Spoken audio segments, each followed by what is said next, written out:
Totoo po, kahit ako hindi ko maintindihan yung malalalim na Tagalog. Oo siya.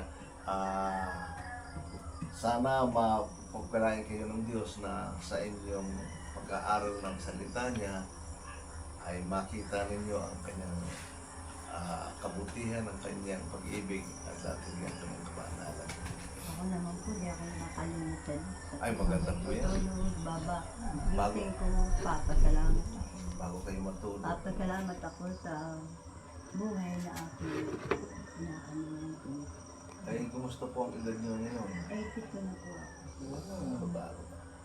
Laki ng lamang niyo sa akin. Ay, ito to. 82 na po ako. Kung iisipin ko nga po, ayaw ko pang mawala sa mundo at meron akong mga apo dyan na wala ng tatay.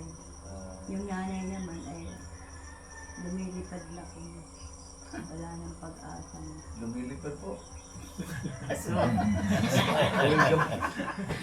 Lumilipad na yung nanay nila, nagtutulong na lang yung mga bata.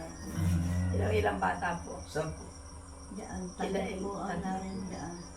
Diyan sa bahay ko din. Nakatira po Ito po. din dito yung Ito po. nanay. Nana, ito po. Hindi po yan.